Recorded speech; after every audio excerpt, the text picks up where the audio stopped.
I think the game is going to struggle to find an audience. I don't think it's going to sell very well, and I think it looks really ambitious. Kind of a good album. We just had the state of play earlier today, and now we're here to give you a review and a rundown of what we saw in the state of play. Yeah. So we'll get into specifics.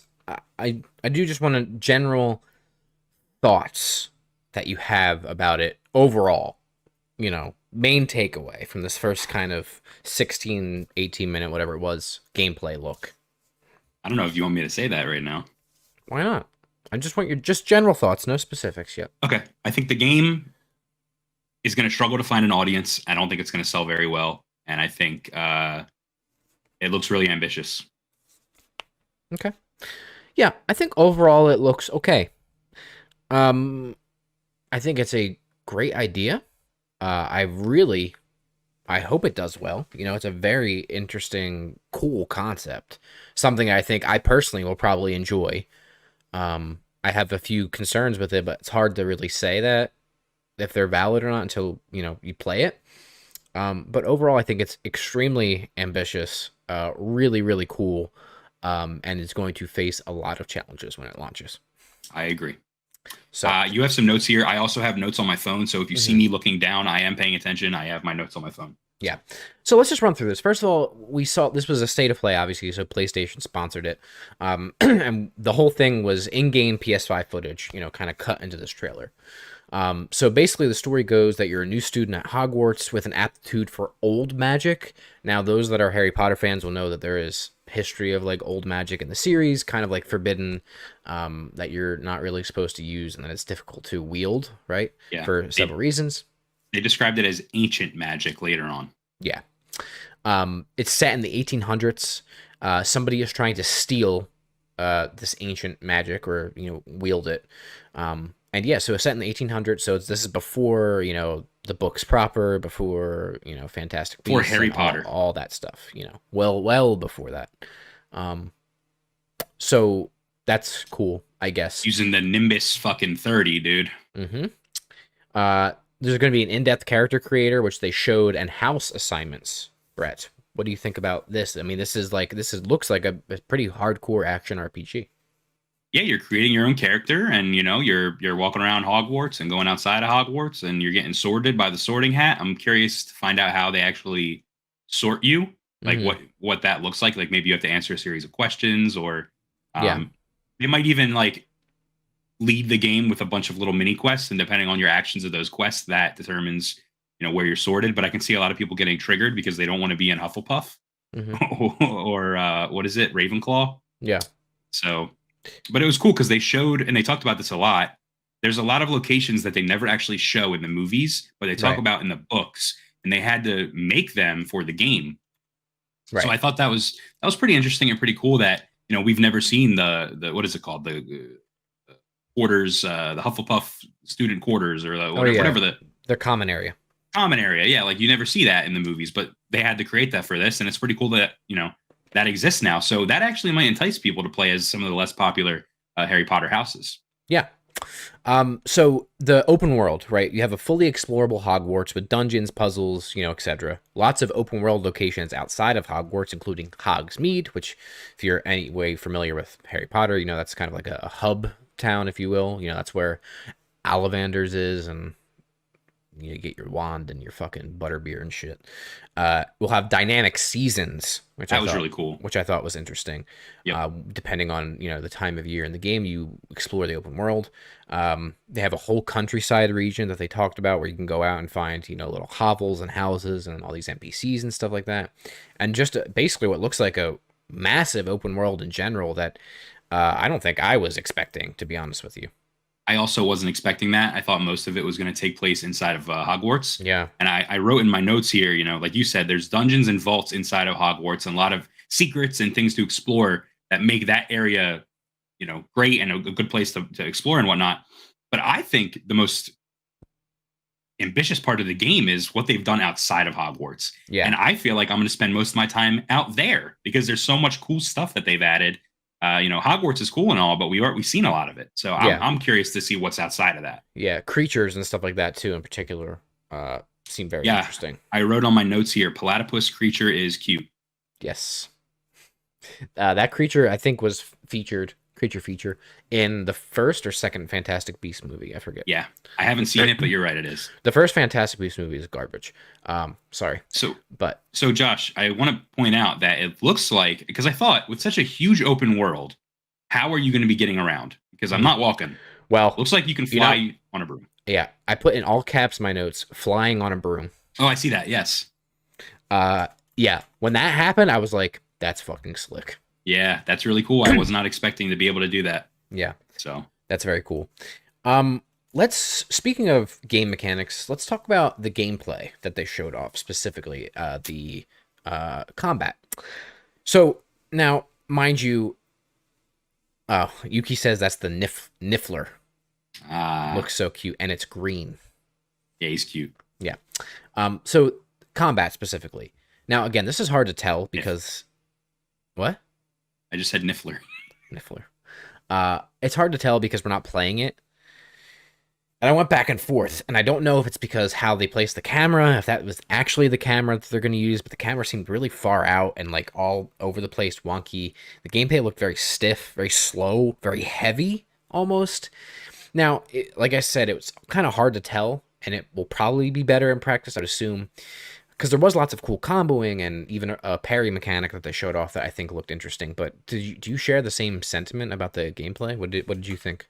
Yeah, I agree with you. For some reason, I was getting Final Fantasy 15 vibes. I don't know if it was because of where the camera was or the particle effects everywhere, but yeah, I was getting strong Final Fantasy 15 vibes. I didn't think it looked very fun. Like it was funny how epic they were trying to make it look and seem, and then it's just like a dude like and like to me, and he's like floating around and shit. Like Something that the movie struggled with to depict as well.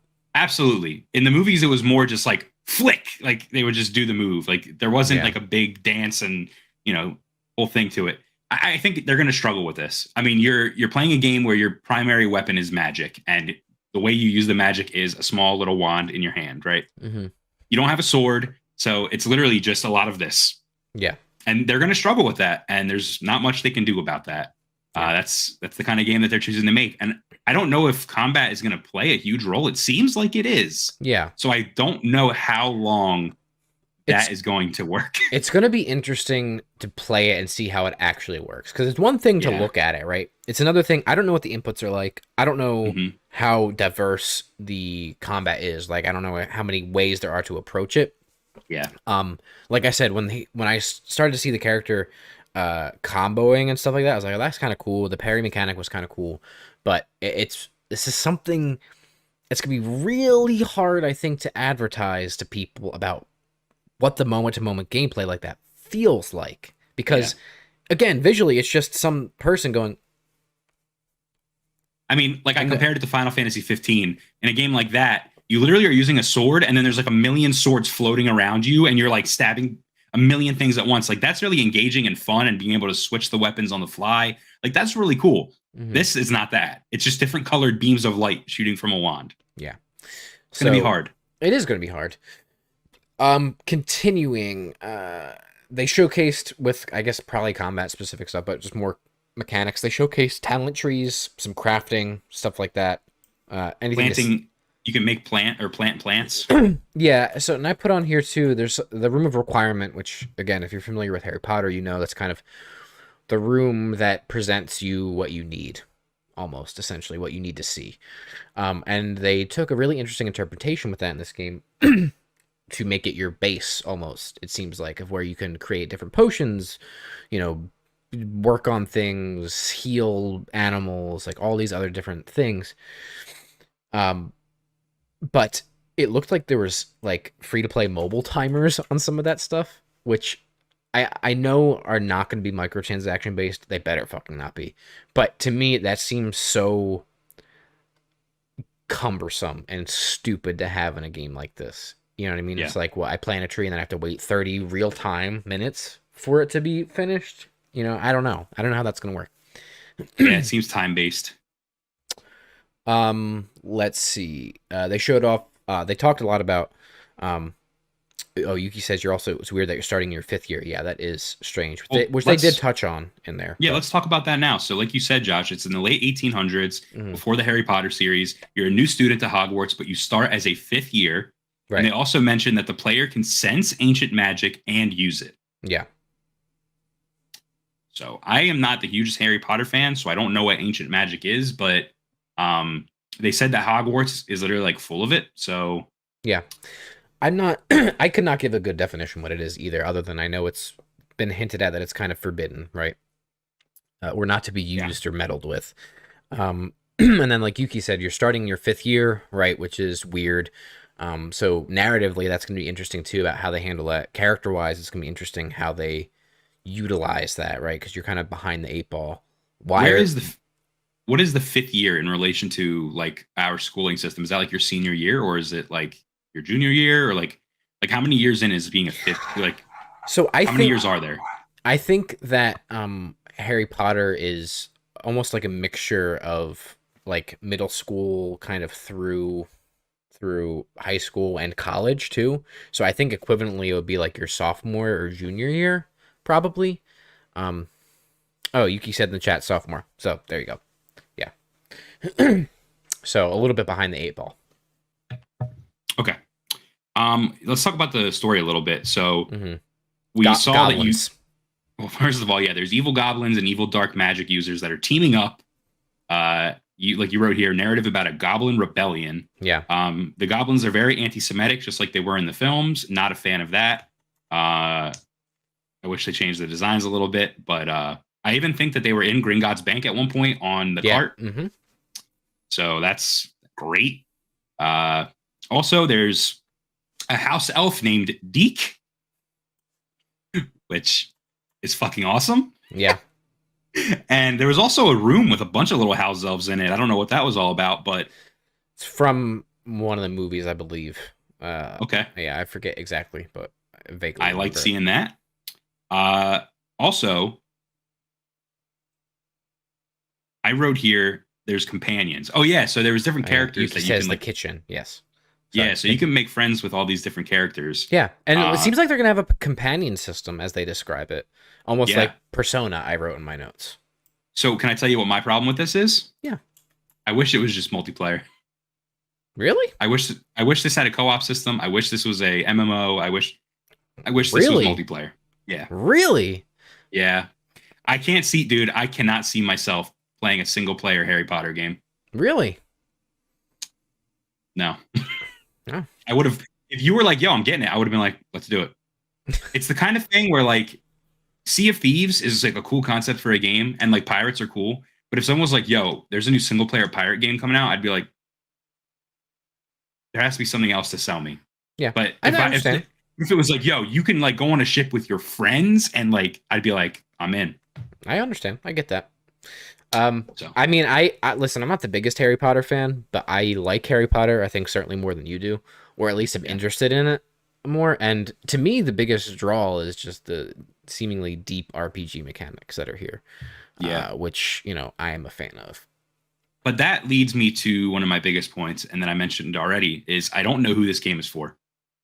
So I feel like Harry Potter fans are a very niche audience. I don't want to sound insensitive or rude here, but I feel like Harry Potter fans and gamers and hardcore RPG fans don't overlap that much.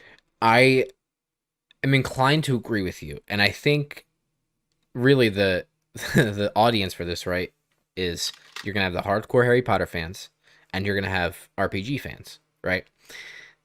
There's not a ton of overlap there, at least I don't think, and I don't know if you can really sell either group on this game fully. Now there are people like me that Yes. will enjoy both, right? So maybe I am the outlier, but Mhm. not.